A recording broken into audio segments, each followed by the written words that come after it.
gracious, the most merciful. Assalamu alaikum wa rahmatullahi wa barakatuh. May peace and blessings be upon you all. Tēnā koutou, tēnā koutou, tēnā koutou katoa. My friends and my neighbors, my brothers and my sisters, and to all the lovely teachers and young students here today. Just a few days ago, there was another young student. He may have been the same age as many of you.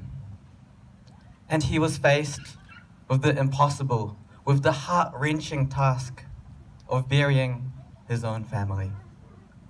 His family, who had only just escaped from war-torn Syria, to be so suddenly taken away in their own peaceful place of worship. And as the boy buried his family, he whispered, "Please don't leave me alone. Please don't leave me alone." Can you feel his grief?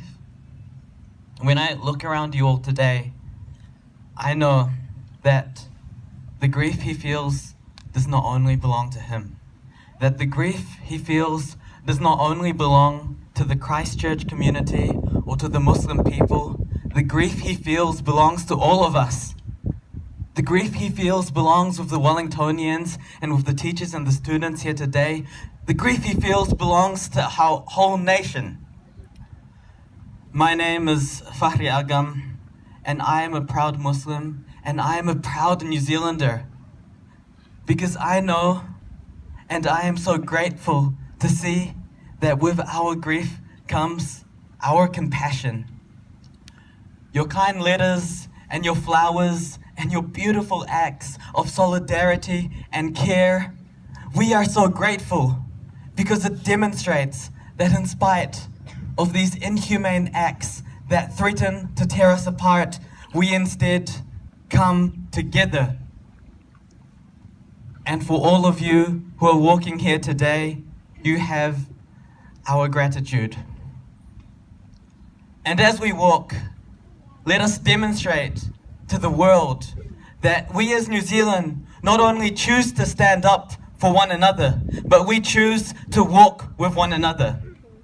We choose to walk with our Muslim brothers and sisters, with our Christian brothers and sisters, with all our brothers and sisters from all walk of life. We choose to walk towards our communities, the multitude of different communities here in New Zealand. We choose to walk towards our churches and our mosques, our synagogues and our temples. We walk, and when we walk, we stand against hatred and racism. When we walk, we create paths between one another. And with these bridges, with these connections, we realize that beneath it all, we're just the same, human. And that while our differences are to be celebrated, our similarities are to be cherished, because the same currents of humanity and empathy, the same currents of compassion, I can see it within you all, they run through us. They bind us together. So let us never forget. Let us never forget this compassion and this kindness, because without it, we won't be human. Let us walk. So for all of you who are walking here today, you have our gratitude. May we walk into the future, and may we foster a society of kindness and compassion. Kia kaha. Assalamu alaikum wa rahmatullahi wa barakatuh.